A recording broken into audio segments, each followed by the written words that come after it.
pili lang ako dito ng item. So, for example, is itong lotion na to. Tap nyo lang. And tap nyo naman dito yung buy now. So, pili lang kayo ng variation. And then, after yung pumili ng variation sa item, tap nyo yung buy now.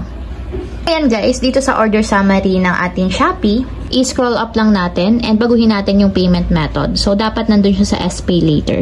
So, punta kayo dito guys sa payment method. So, kung activated yung SPay Later niyo, lalabas dito sa inyong payment method na pwede nyo siyang gamitin.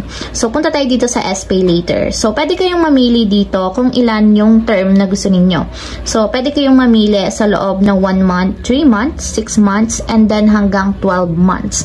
So, nasa sa inyo guys kung anong term yung pipiliin ninyo. Pwede nyo piliin yung 1 month kung gusto nyo na siyang bayaran after 1 month. Or installment nyo siya sa 3 months, 6 months, or 12 months. So, monthly guys ang pagbabayad dito sa SPay Later. So, bibigyan kayo ng due date na SPay Later kung tuwing kailan kayo magbabayad ng utang sa kanila. So, pili ako dito guys ng isa. So, for example, itong 3 months yung pipiliin ko.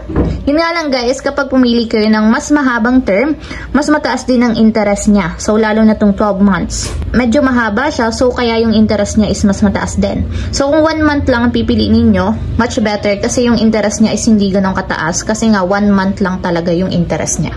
So, nasa sa inyo naman yan guys kung ano yung pipiliin ninyong term dito sa SPay Later. So, ang pinili ko na lang is 3 months.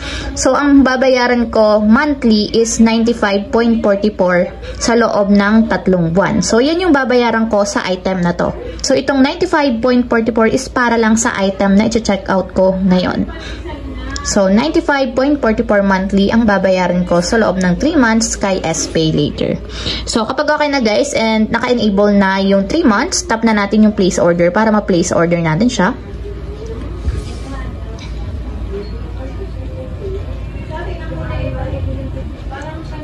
So, may verification dito guys na may sure yung security ng ating SPay Later. So, lagay nyo lang yung inyong PIN or yung fingerprint authentication. So, may facial recognition din siya guys para extra protection yung ating account sa Shopee. So, tap nyo lang yung start facial verification.